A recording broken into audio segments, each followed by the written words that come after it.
Hello and welcome to the Big Bang Theory podcast. My name's John. I'm here with my friend and colleague Dan. Hello. Dan, we're suffering from a case of the soft pens. Are we? Someone is. Yeah, softish. Soft. No one wants a soft pens. There's not a lot you can do with it. No. Exeter City 2-2 draw away at Southend, home of the Shrimpers, home of Roots Hall. Yep. Roots Hall almost sounds like that comedian Rich Hall, doesn't it? A mixture between him and Levi Roots, the reggae sauce man. Oh yeah, reggae sauce. Home of the Ferris wheel and the pier. Exeter City come And back an from ice cream. a ride on the Ferris wheel. Couple of donkeys were seen, not on the beach, and City managed a 2-2 draw. It was topsy-turvy. Southend went 1-0 up from let's say this. We started incredibly well. First 5 minutes, we were absolutely flying. Yeah, it's the same starting 11 as the previous 2-0. Yeah. I'd say, last two games. Yeah. Right? Well, not including the league EFL. Oh, yeah, not including that thing. Yeah, so same 11. Yeah. And yeah, how did it start again? We really were out of the traps fast. We were, weren't we? We had 5 minutes of absolute pressure, and I thought, well, this is lively. Yeah. We Partly Southend being slow, partly us being quick, I think. Yeah, and they're sort of they were right down there. Hadn't won yet this season, had they? That's right. Yeah. In the doldrums. But we couldn't do anything with the pressure, and then Southend pushed their way back into it a bit and had some good pressure themselves, and took the lead on about 26 minutes. It's kind of their first little bit of.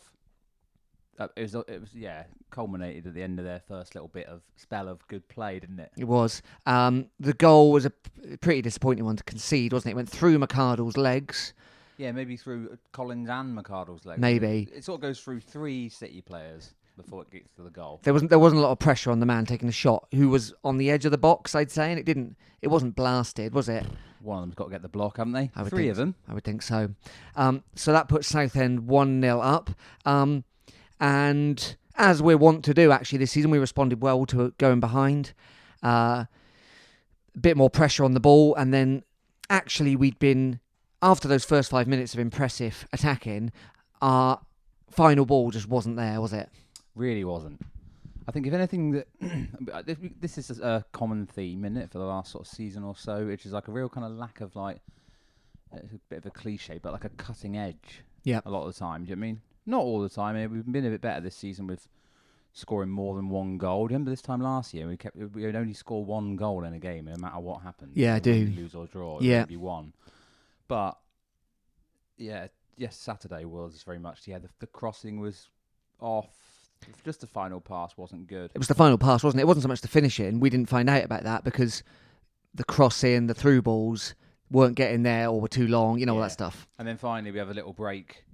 It basically bounces back from the keeper. I think it's Taylor who sort of intercepts with a pass back forward, and then into Bowman, who plays in Joel Randall down the left, and almost not a kind of similar goal to the one he scored last weekend, wasn't it? It was, not yeah. Quite as close round the keeper, but coming from down that left wing. Tidy finish. Yeah. So that's 3 for Joel Randall for the season so far. Brimming with confidence now, isn't he? Absolutely. So we went into half-time on equal terms, 1-1. Came back out second half. Yeah, and they don't look good, do they? I mean, we don't... Southend? Yeah. No. They're not... We're not playing our best either, but it's not like we look like, we're in danger of, dropping points, particularly on this one. No. It's a perfectly winnable situation from there. Absolutely. And then about 20 minutes into the second half, cross comes in from Southend. It's from deep, and you realise that Tom Parks is the wrong side of his man. Not Tom Parks. Lewis Page. Yeah. My apologies, Tom. And he puts his hands on his back. Yeah, he just kind of collides into him, doesn't he? That's all that needs to happen. Matey goes down. The wrong side. You've touched him in the box. Never touch anyone in their box. No. And then, down he goes. Like a sack of spuds. Yeah, terrible. You know that phrase, down like a sack of spuds? Is it down like a sack of spuds? He's gone down like a sack of spuds. Yeah. you're in the market house in Cully, and there's a bit of argy-bargy, and someone gets clonked, and they say he's gone down like a sack of spuds. Yeah. Well, I understand that what a sack of spuds looks like as it hits the ground, Yeah. but they're never going down, are they? It's not like you've lined up all your sacks of spuds upright, balanced. I think it's talking about one sack of spuds, isn't it? Well, by the by, either way, you've put your sack. No one's ever propped up a sack of spuds. I would suggest that whoever came up with the expression, Yeah. very much had lost a sack of spuds from an upright position. They were in the spud sack loss group. Yeah, who knows? Maybe this phrase comes from a kind of group of potato people, and people who work with potatoes, perhaps. Oh, not people made of potatoes. No. And it made a lot of sense to them, and then it kind of broke out into the wider world. It's one of those ones I've never really thought about it before. A bit like, Think about it. I don't care to. All right. But yeah, I don't even think that really was a sack of spuds. He went down like he's supposed to. If we did more of that penalty, I'd be perfectly happy with it. So I've got no complaints about it. Apart from the fact that, we are asking these kind of like fast wingers to defend high balls, and it's not their game, is it? So no, Lewis, he was actually excellent, wasn't he, Paige? Excellent going forward, and good in defence, apart from that one error. Yeah. But is he supposed to be good at heading the ball? The wing back? Well, interesting.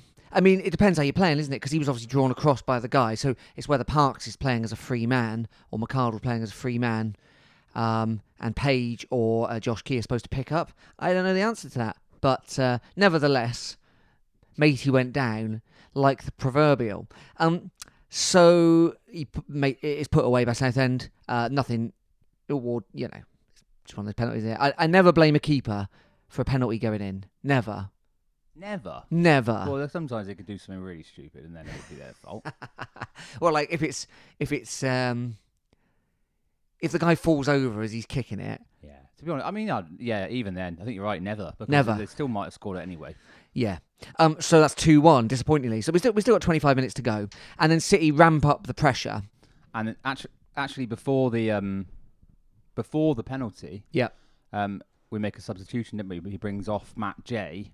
Yeah. For Jake Caprice. Yeah. Which is a strange choice, I thought, because it's not like the system wasn't creating chances. It was. I thought Matt J was playing well. Well, if it hadn't been for that penalty, which I know hadn't even happened yet, we were perfectly placed to go on and win it, weren't we? Well, we weren't. Like we were saying, our final ball was bad. Yeah. But that's not. I don't think that's a system. That's a personnel problem, isn't it? So why not bring on Caprice for Williams or something who's clearly having an off day and looks a bit unsettled? Yeah, understandably. It'll be good when the transfer window's closed one way or the other, won't it, for him? Yeah, I think we'd probably expect him to kind of pick up a bit once everything's out the way, all that stuff. So yeah, it's a weird one. I thought he always seems to have Matt J as someone who he will always come off. I don't know. I think he should have stayed on, but he did break his usual expected substitution pattern. A few minutes after the penalty went in, Bowman came off for Ben Seymour. That's very rare. Well, I can't remember the last time, if I'm honest. Yeah, I remember we did talk about it once before, but a while ago.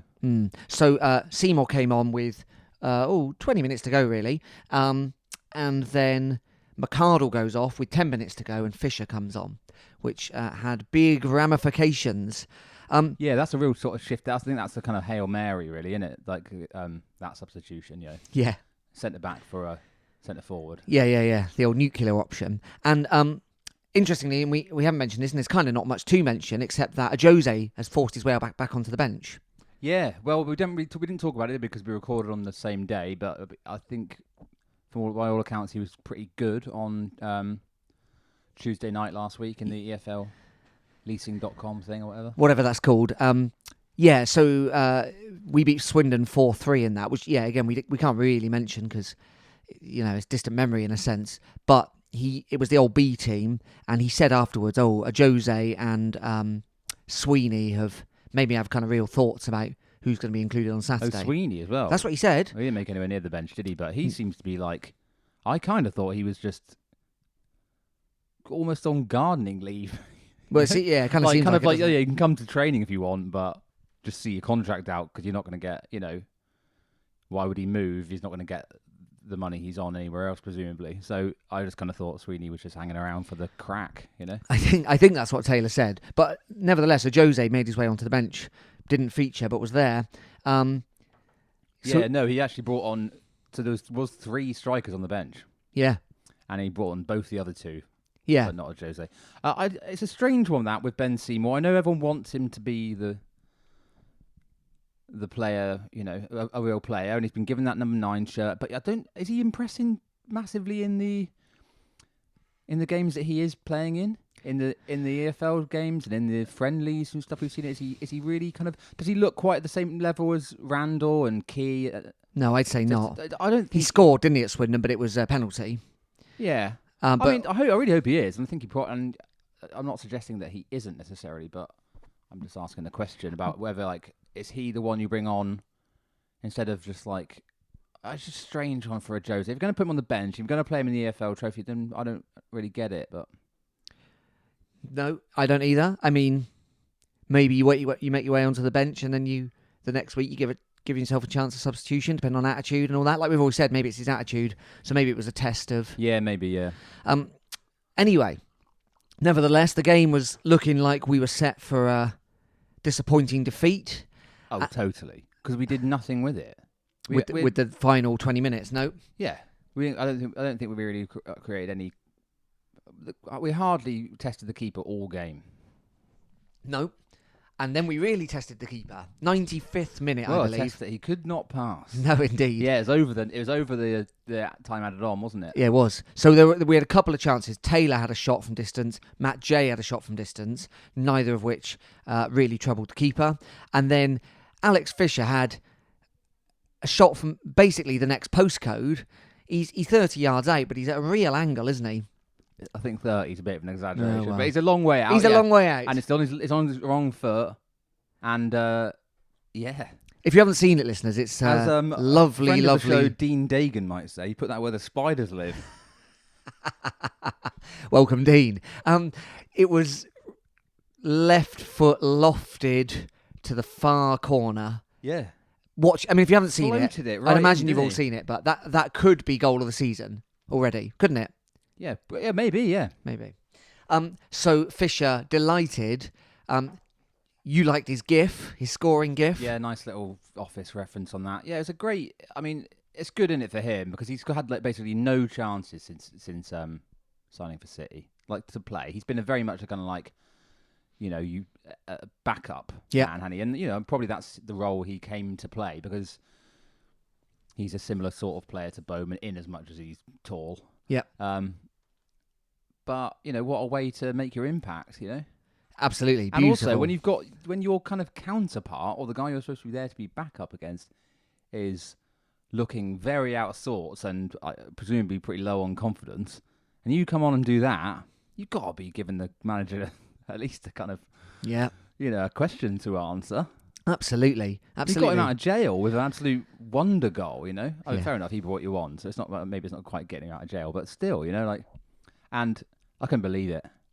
No, I couldn't believe it. But a let off, really. Like Alex Fisher's let us all off because we didn't really deserve that.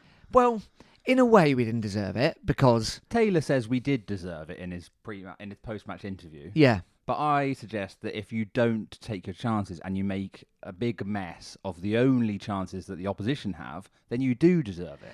I would say this. I hear exactly what you're saying, but we absolutely did take our chances. The 2 goals we scored. Oh, we took those 2 chances. Yes. Yeah, but we deserve a draw. Yeah. So that's exactly what I'm saying. He said we didn't. He said we deserve more. Oh right, okay. No, I think we had other chances to score and we didn't take them, so we don't deserve to win. Fair enough. I think people were moaning on the internet, and I thought, well, actually, those are 2 excellent goals, and they really are. And yeah, it was bad defending for one, and yeah, but they're not a good team, We really should have been. We should have won that game. I'm pleased. I'm happy with the draw, and it's obviously a nice way to win it. But as long as you don't lose your away games like they say, it's not a terrible result. I'm not saying that at all, and I'm not worried. It doesn't worry me going forward. But I still think it's like we shouldn't be getting too pleased with ourselves. No, I agree with that. I just think excellent goals. So that's a good positive to take from the thing. Yeah. And goals just coming from Well, interesting places. all parts of the squad, Yeah. aren't they, really, at the moment? So that was that. City finished the game 2-2. Obviously, that was basically the last kick of the game from Fisher. Absolutely. Well, yeah, they actually, it was the second last kick of the game because Southend had a shot from centre. Did they? Yeah. Oh, I like your ambition. Which I love. I love that. That's one a real kind of middle school thing, isn't it? Shoot! So that leaves City on 8th, 1 point out of the playoffs, 1 place out of the playoffs, 8 points, 8th in the league, goal difference of +1. So, not too shabby for the first 5 games of the season. We're going to talk about the next couple in a minute.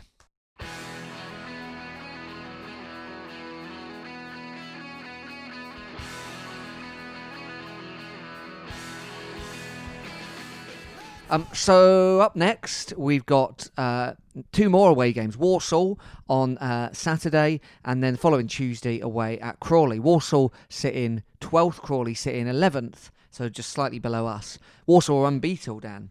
No, that's not a word. Unbeaten? Really?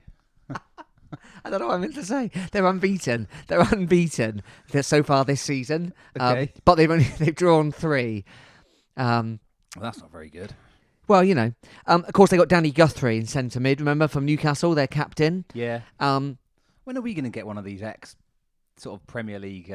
Was Marcus Stewart the last? Oh, Clinton, I suppose. Clinton was the last one we had, but he'd sort of been all around the block, hadn't he? I feel like these guys have just come straight from the Prem down to League 2. Yeah, I don't know, actually. Who do we want? Who do we want? Oh, I don't know. Who's a sort of faded star? Charlie Adam? No, not him. Yeah. Oh, he's kind of awful, isn't he? I'm not into... Yeah. I don't really want him. I don't know. Who's that other one? A sort of chunky guy who played for that same Blackpool side. Chunky? Remember that sort of fat bloke? Oh, no. Windass? No. He's long gone. He's long gone. So will this bloke be. Never mind. Anyway, there we are. Whoever. We'll have anyone. I tell you what I'd really like. Emmanuel Adebayor. Yeah.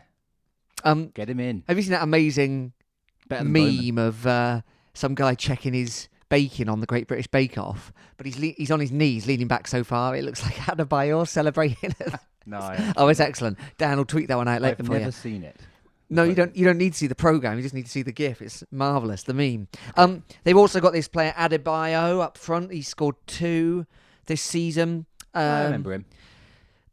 Walsall, they're kind of unknown. Of course, they should have done better last season. They came down from League 1 18 months ago. Some people tip them for the top. They're usually a pretty well-run club. I believe they're now sponsored by Poundland. Are they? Either they've gone for the ground sponsor or that's the shirt sponsor, because Poundland's from Walsall. I mean, either way. Poundland. It's too many that's jokes. What we were talking about last season when we were speculating about who it's going to be. Yeah. And that's why I'm all right with Carpet Right, because it's just nothing. It's just like, it's like not embarrassing. That's all you want, just not embarrassing. Yeah. Poundland, regardless of whether or not it's done you well for your town's economy, is embarrassing. I'm just going to check it as we're talking, because I don't know if they're the shirt sponsors or the In a way, it doesn't matter. It's just as bad. If your stadium's called Poundland, then it's too easy. Oh no, I've done the wrong thing. I've just googled Poundland in Walsall, of which there are many. Someone we know... so they now sponsor the main stand. So are you going to sit in? Are you sitting in Poundland today? Is the question? Yeah, which is someone we know got fast tracked up the ranks of Poundland. They did by this bafflingly simple realization that you should have stock on the shelves. Didn't they? Yeah, that's right. Yeah. He took over as a manager of a local branch, realised that there was lots of stock in the stockroom and not much on the shelves. He put it on the shelves and they couldn't believe it. Their minds were blown at head office and they basically promoted him to like head of the entire company. I mean, this guy's an ideas man. It's that kind of blue sky thinking we need. Well, anyway, in terms of blue sky thinking, what Exeter City need is another win, I would say, at Walsall.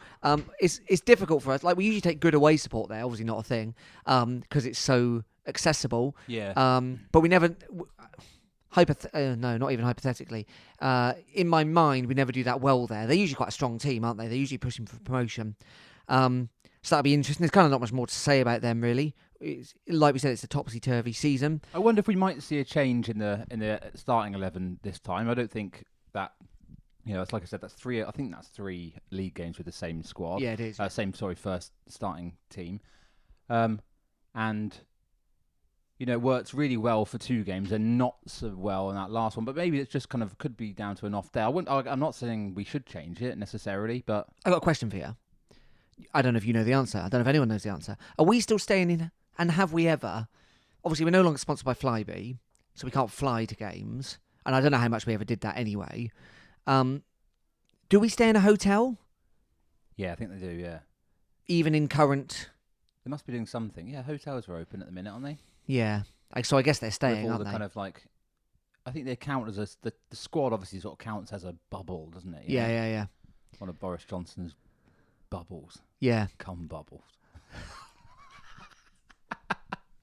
Sorry. Just threw up a bit, everyone. Whatever. I don't know. Yeah, so we're probably... all I was thinking was, did we have to travel to Southend on the day? Because obviously that's madness. No, I think I saw a picture of... Jake Taylor uploaded a picture of Matt J, I think, pointing out his hair. Okay.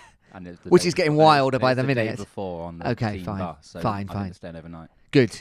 So I'm just trying to make excuses, really. And then on Tuesday, we go to Crawley. Of course, managed by John Yems, one of our own. And who's playing for him now? Who? Tom Nichols. Oh yeah, of course. So he's got 2 already. Here's a bit of speculation that he was gonna come back, wasn't there? Do you know why we definitely didn't get him back? Obviously, in my mind, I've got Tom Nichols, excellent young player. He's already scored 2 this season for Crawley. Right. That equals his best ever goal tally since the year 16-17. Okay, so has he been injured a lot, though? He's been injured a bit, but he's playing at least double figures and more, right, like 15-20. Yeah, it didn't really happen for him, did it? No. Once he left City. So he's already... There's a lesson there. He's already done Listening, better Randell. than he did at his last couple of places. So it was Peterborough, he got his last few goals, and then at Bristol Rovers, he's not really done much. So Nichols, obviously, he'd like to get one against us, I'm sure. I mean, there won't be many people he remembers. But did he grow up with Jay? He's a bit older than Jay, isn't he? I don't know. No, he'd probably be around the same sort of time as Jay, wouldn't he? I couldn't say. John Maybe he's Yems, a little bit older, yeah. John Yems has been there since December. Funny team, aren't they, Crawley? So, like I said, they're in 11th at the minute. They've won 2, drawn 1, lost 2. So That seems about right to me. For them. Hessenthaler's also there. Jake Hessenthaler, remember him from Grimsby? So a lot of Yep. League 2 kind of players. I'd imagine they were really pleased to get Nichols, and obviously pleased he kicked on and got a couple so far this season.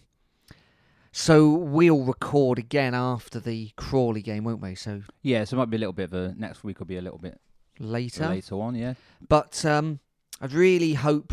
Wait, so is that 2 in... You got 2 in 3 days, 2 league matches in... It's the Saturday, Tuesday thing, yeah. Okay, right, okay. So this week we've got a week off, no EFL, no league. Right. Weekdays off. So, I mean, no evening match this week, and then 2 in 3 days. Right, so we'll definitely see a few changes, won't we? Yeah, of course. Yeah. So maybe it will.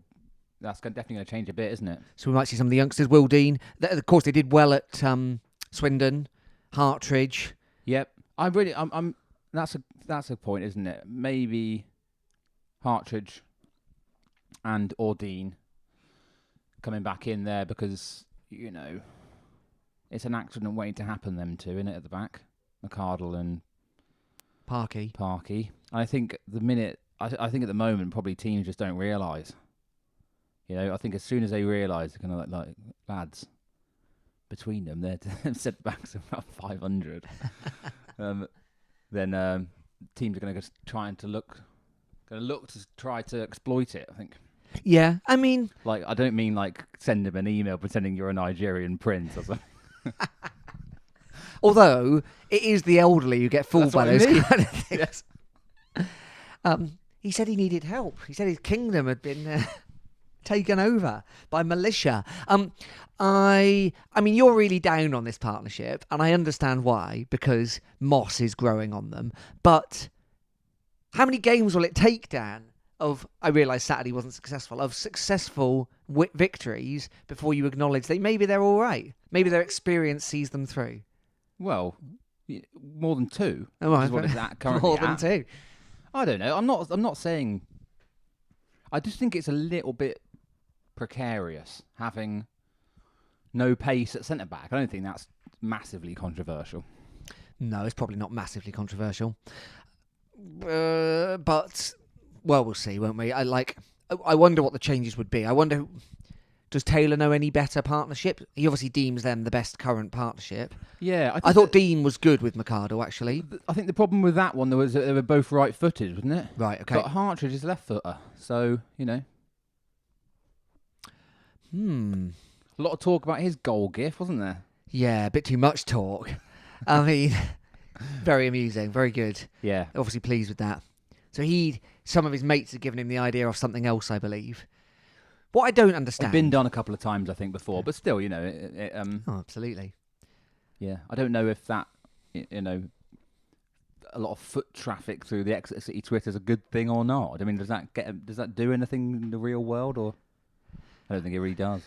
I don't. Here's what I don't understand about the internet and people getting cross on it. Like bad performance by a football team, or aggressive tackle by another player that injures your player, or Mourinho style. Tisdale style, giving a sign to the supporters away or home or whatever. Well, that happened in real life. That wasn't on the internet. No. When something like that happens, okay, I get the internet backlash, right? Okay. I get it. That person's annoying, and you've continued what you would otherwise do on the terrace and given them grief. Yeah. If someone does a goal gif that mocks your team, so if he's like blowing his nose on an Argyle shirt, I get why Argyle would respond in be cross. What I don't understand is when literally people are going mad about this isn't original. Like, who cares? Like, what a mad thing to say. Like, I know. I mean, you really don't worry about the internet. Really, that's all I Top can tip. really say. You're quite right, but like, it's just an insane. Yeah, that was insane. No, every single possible opinion or response to anything is on there somewhere. So if you look for it, it'll be there. So, I don't mind any like mad opinion, like football's rubbish, or I don't like goal gifs. Imagine a response to a goal gif, yeah, and it will be on the internet somewhere. But so, it's the rage. It's the rage. I don't understand. Exactly, yeah. But they're nutters. Yeah, but most of them are probably kids as well. So I don't know. Are you a nutter on the internet? If you doing are, this. Get in touch. We are doing this. Talking of nutters on the internet, we've had some good correspondence. Although this is unfair to our old pal Dean. He's got back in touch. Dean Dagan from South Australia. Less of a nutter than I thought, turns out. Dean, thanks for the reply. Thanks for putting Dan in his place also. We've had some a good response to our questions. He's never been to England. No. So come over, Dean. Welcome. Come and honestly, if you come to England, you can have a slot on the podcast. I'm saying this without asking Dan, but just started supporting City because of a computer game or something. Because of FIFA. Yeah. We were the worst team on FIFA in FIFA 09. None taken. I think statistically, and then he got us up the leagues. Yeah, nice one. Nice one. So he doesn't wear a cork hat, and he's never heard anyone say the phrase "flaming galah." So, Dean, I'd like to recommend a programme to you. It's called Home and Away. It's from your own Fair Isle. Is it still going? Home and Away still going, is it? Is it? I don't know. Surely. I don't know. I stopped watching it in 97. Well, anyone who did watch it in 97 will know that flaming galah is a perfectly reasonable response to a situation. Yeah. Dean, you obviously haven't been enough around Australia to see this. For any of the old boys out there, you'll remember Alf. What's his name? Alf Stewart. He was the one who's saying that. Yeah. Brother of Marcus Stewart, actually. Younger brother of Marcus Stewart. Yes. Yes, he was. Any more correspondence to tell us about? No more correspondence. There's a couple other bits of business. Oh, yeah, let's hear them. One. We wore red socks. Right, did we? That's big. That's a big bit of What, against Southend? Yeah. Why? I don't know. It looked good. Red I'm socks. all for it. I didn't see that. How did I not see that? Well, you did see it. Red socks, black shorts, red and white stripes. Yeah. It looked great. I'm all for it. I think it should carry on. I don't know why it happened, but Hold on, I'm gonna have to look at this. Right, Red Sox. Okay, yeah. What else? um, By the way, when was the last time we did that? yeah, a long time ago, I think. Wow. Okay. Good. But I thought it looked cool. Yeah, nice. Anything else? Well, there's the taggies. Oh yeah. When did they change the order of MBE? It's not. It's different. Oh, they got rid of it. Changed it. It's not the same thing. Oh, it's a different thing. Yeah. Oh right. Okay. So, So Taggy's been. What's he been given? Has a British Empire medal. Okay. A BEM. BEM. So now Julian Tagg, BEM. Right. That's how we have to address him from now on. I think it's to do with charity work. Something to do with the City Community Trust, wasn't it? That kind of charity work, I think. Yeah. Yeah. Hard to be too cynical about that, isn't it? But Well, I think fair play. yeah, nice one. Well done, mate. Nice one, Jude. I would have refused it, but that's because I'm anti-royalist. But you know. Well, oh yeah, you're right. Red Sox. That's good. I mean, it's always just I'm pleased when people are recognised for their hard work. And is it fair to say about Taggy? Probably since Tisdale went, the hardened attitude towards him from some people has softened. Would you say that's fair? Yeah, it sort of seems to have done, doesn't it? Yeah. I think Because it was kind of a monolith of disagreement, wasn't it? Tagg, Tisdale, Perryman. Yeah. People saw that as like... Yeah, I think now those two have gone, but Tagg's still there. I think they see him as like someone who's actually from round here, or at least lives round here. I don't know where he's from, but like has stuck with us, and yeah, I think probably people are more up for him these days. I think that's He good. brought that electronic advertising board in. Well, yeah. Which everyone's eternally grateful for. I mean, now it's good that we can have a real football at our stadium with that electronic board. I tell you what he has done. He's really stood up for our interests, and everyone's really noticed that. So, there's always been questions, hasn't there? What does he do? Because I don't understand how a football club works, especially. But with the Ampadu stuff... Yeah, he does loads of good stuff for the club. Absolutely, it's very obvious. And he's very vocal in standing up for us. Wasn't he? Yeah. With that, and then with how he was obviously involved in the Crescenti stuff and praised Villa for that. And then, of course, everyone now sees all the stuff he did right with both the academy and everyone that's been brought through, and then specifically with Watkins and how that was all set up. Oh, totally. Yeah. I think probably he deserves. He definitely doesn't deserve any kind of like criticism for those kind of things. But no, there's a couple more things to say on my list. Thing number one, the transfer window's still open till Saturday. Yeah. So at the moment, no comings, no goings. We'll just wait and see, won't we? I think again, it's given that Randall Williams played Saturday, it suggests to me there's no firm interest. Yeah, but like I was saying earlier, I think probably as soon as that situation's resolved, we can hopefully start to see a bit more of him back to his best. I do think it's affecting his performances a bit. It would, wouldn't it? You think you've got it in your head you're going to be somewhere else, living somewhere else, earning more money or something, like with a different bunch of people, whole different life situation really. Apart from you're playing the same game, and then you're not. Yeah. It's probably a big thing, and that's bound to sort of have some sort of impact on the pitch and how you play in it. So hopefully, once that's settled down and whatever happens, and we can sort of move on from that situation at least until January. Yeah, absolutely. Thing number two I want to talk about is it's all kind of combined really altogether. There's been big pressure from the EFL on the government to start letting fans in again. So they've not just kind of accepted it as, we can't till March. There's a real kind of push, particularly because of the non-league disparity. So, obviously there's not much difference between, for example, Barrow and Notts County. Yeah. Or maybe it's Conference North and South, isn't it, that can have people in. But, there's not much discrepancy between the two, and they can have 500 people. So there's still pressure on. It's a weird situation, isn't it, at the moment? I think if things weren't changing by the day with the whole kind of pandemic situation, you could probably sort of start to make more of a kind of like an argument or stuff. But when, I don't know, things like changing all the time, and it seems like, is that likely they're going to start, they're about to put like sort of areas of the country back into kind of full lockdown almost. Yeah. And then is it likely that they're going to start letting people go to St James's Park, even though it's like well out the way? Yeah. I don't really know. Like, You're right, it doesn't seem likely, but there is this pressure ongoing. Yeah.